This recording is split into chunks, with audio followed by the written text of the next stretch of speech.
Okay, this is the final backing, 3-piece backing, 3 legs. I did the second backing, I don't know, 30 minutes ago maybe. That one, first backing, which y'all seen, was about 2 days ago. Usually I don't leave them on that long. Anyway, the first 2 backings I had it laid down, not fighting gravity, trying to get good detail here. This is the way I normally do most of my statues, in the vertical position, but whatever's easiest for you. But anyway, I'll do a little more talking this time.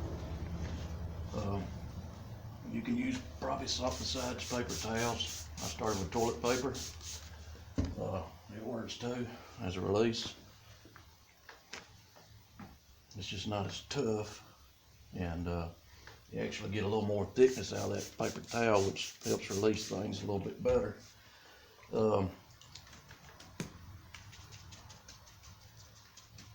Sometimes toilet paper, if you ain't got a good clean brush, won't do right. This is doing pretty good. Anyway, that's all you need to separate your plaster from sticking, plaster gauze. That's all you need. People use Vaseline, that's fine, but it's messy. Saran wrap, I've never used either one of those. But saran wrap probably be hard to control, but I've been wrong before a couple of times.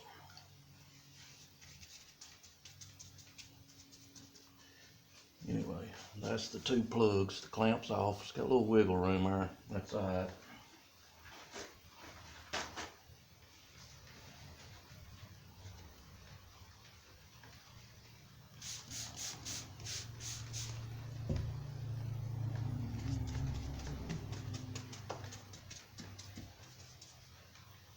Trying to do this sideways, so if it looks awkward, it's because I'm doing it sideways.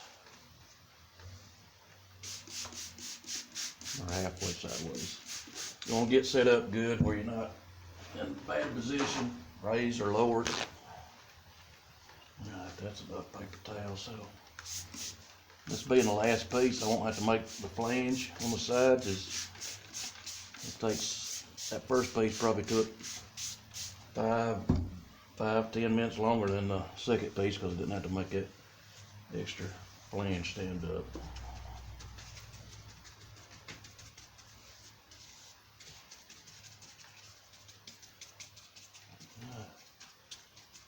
There we go.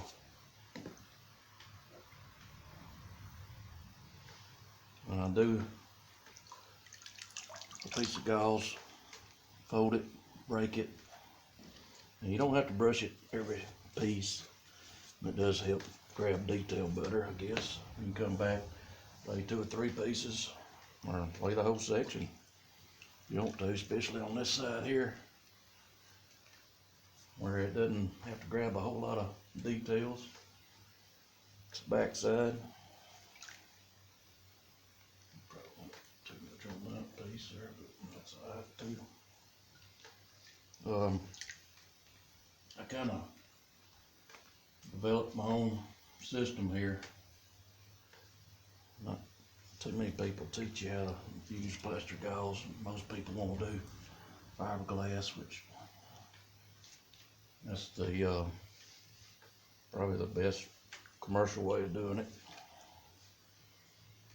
But this is more of a DIY,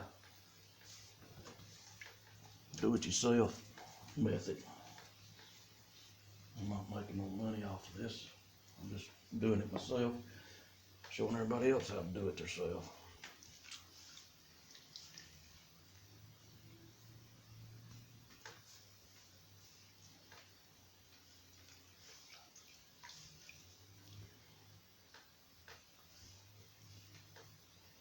And if anybody's got any tips for me, please tell me.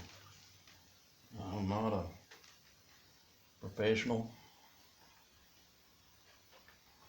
when it comes to mold making. I'm experienced, but I'm willing to learn. I feel like I'm just starting. I've been doing this for a while, and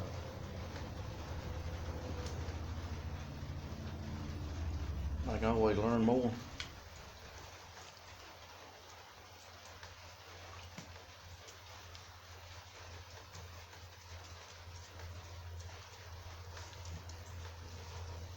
I'm doing this,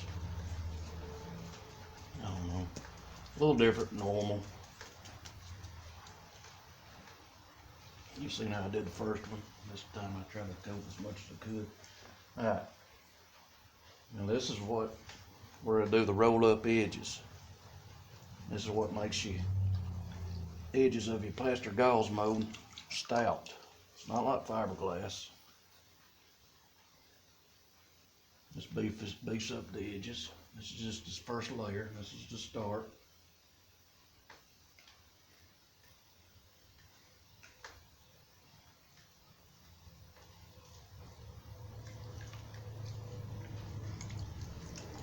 Roll it up and wring it out.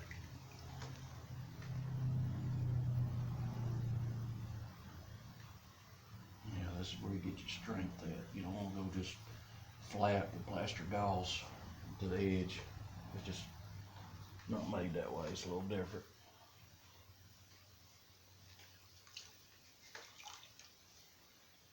And like I said, I don't have to train this flange up because it's already trained. You see how I was training the pieces? Alright, let me show you. Alright, when I was doing the flange, I'd put it right on the edge. I'd start off with one folded up about like that. And I mount it on there, like that. Now, after a few minutes, start setting up, you can shape it and get it going where you want to, and you put another piece here to help lock it in, because that's not a good, I don't know, butt joint. Anyway, just like that. Right. Back to what I was doing. Alright, now we're proceeding on the second layer, and you're pretty much locking in this rolled up edge or flange all the way around.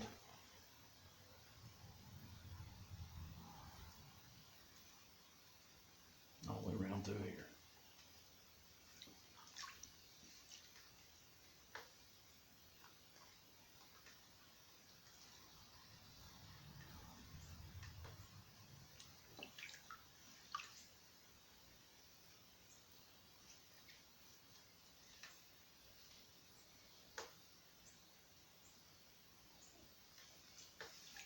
And then you fill in between here.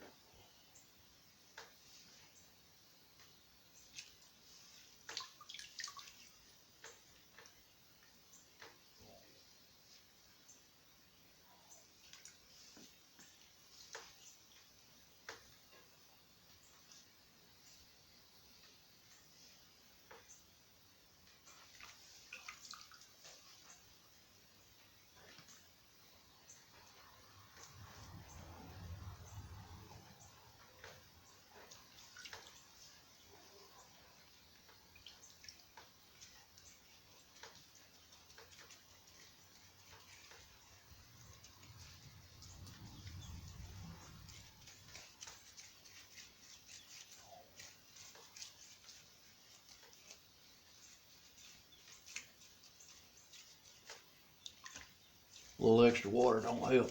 I mean, it does help, sorry. It ain't gonna hurt it a bit. Helps get that plaster flowing. It's not like mixing plaster if you're just gonna pour it in a mold.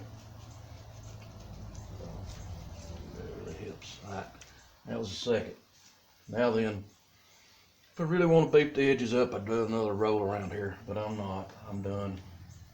It's gonna be pretty stout as it is. So this is the third layer.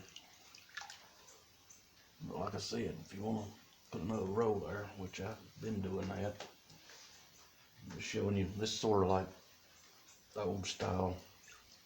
Well, it's not really old style, it's just me learning, trying different things, new ways.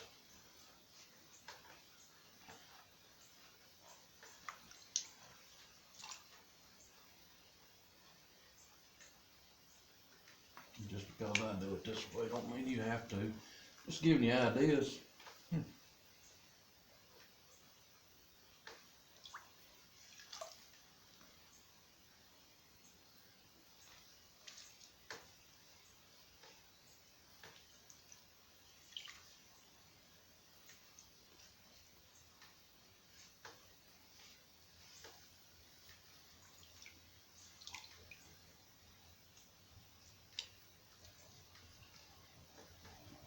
Usually when I make a backing and a vertical, I'll get that leg and then I'll level that leg and then I'll level this leg. This time I didn't. They'll be pretty close. It was all measured the same. I'm on flat ground or level pretty much. It might be off a little bit. And I can trim them. Or I can just level it when we go to pour, just put something under the legs. Not too hard to do.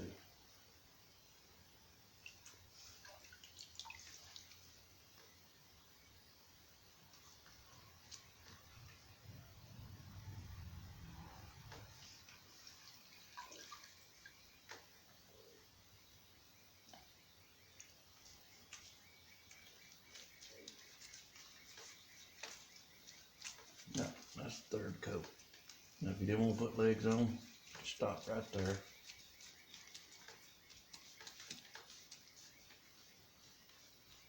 You can put legs on later if you really wanted to. But the stuff, to me, it bonds better all at one setting.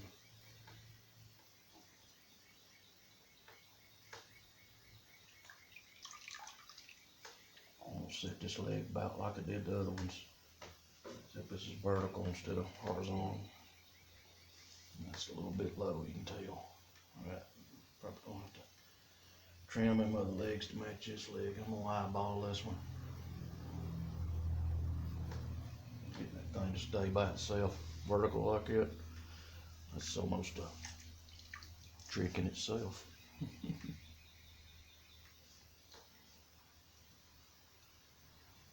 A little easier to do it laying down.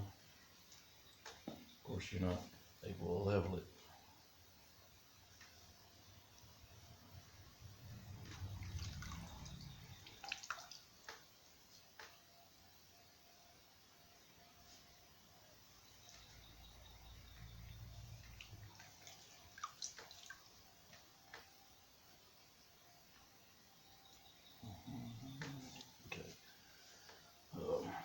Popsicle stick. Probably gonna put it right in there somewhere.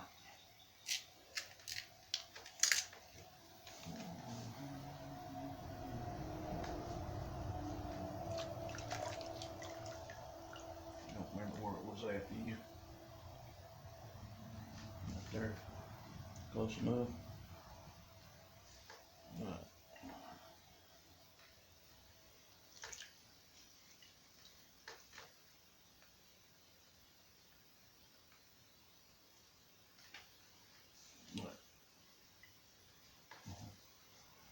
There's the gauze. Fold it once. Lay my popsicle stick right there. Fold it. Best I could, sort of sandwich it in. Little trick I picked up on. That's gonna lock it in. I'll get more gauze on there. Be doing pretty good.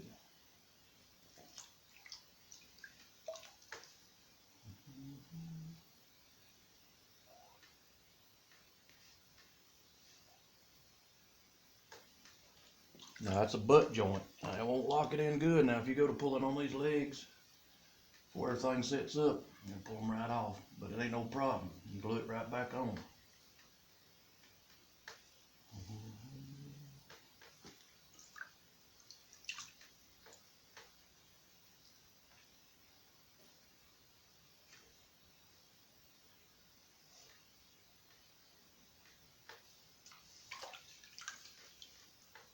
Getting out of the way, sorry.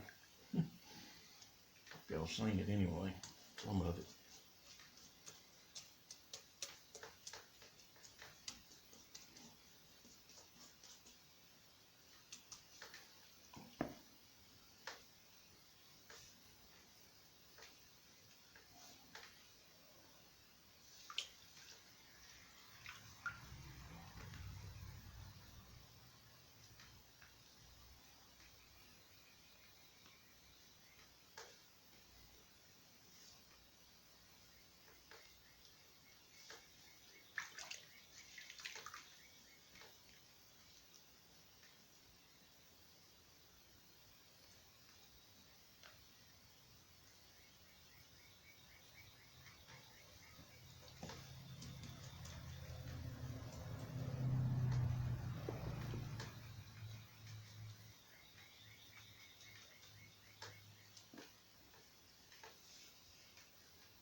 think that's pretty close to being done. Alright. Now, I normally don't pull it off real quick. Usually I like to let them set 15-20 minutes. Alright, that's the whole bird. Right there. Alright. Now if I go pull that leg, it's gonna come off. No way.